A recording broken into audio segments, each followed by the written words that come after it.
เป็นบ่คน สบายดีทุกคนเนาะตอนนี้เราก็ไปกินข้าว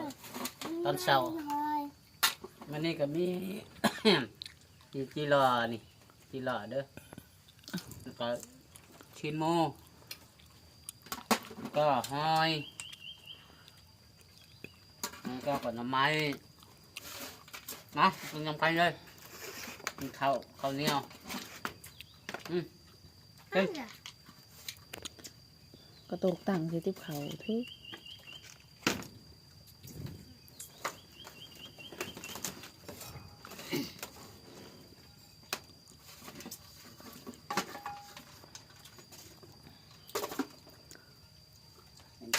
ให้ทำเด้อแจกทางนี้มาทางนี้เห็นบัด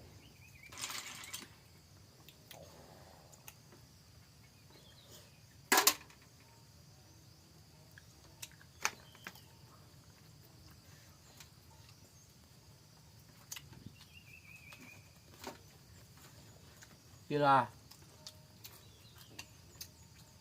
ผมหมายว่าอะไร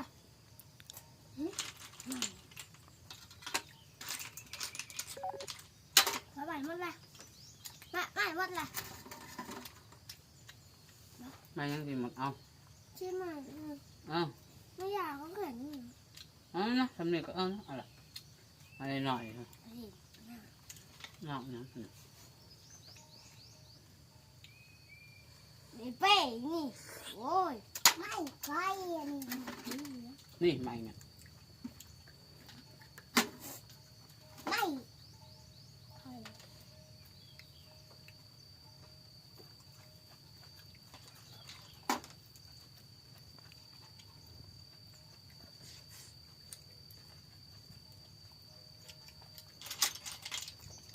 เริ่มคำมันได้กินแต่มันหลบคนที่ร้านนี่แหละ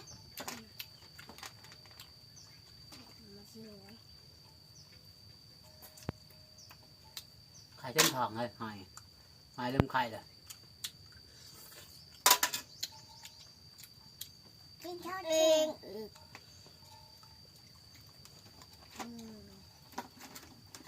นี่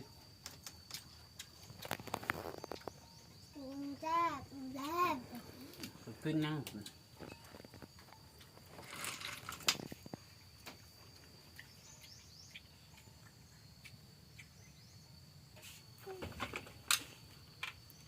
มาแล้วกินข้าวอย่าลืมพวกเราจะใส่ปากติดตามพร้อมมากินข้าวน้ำกันเด้อ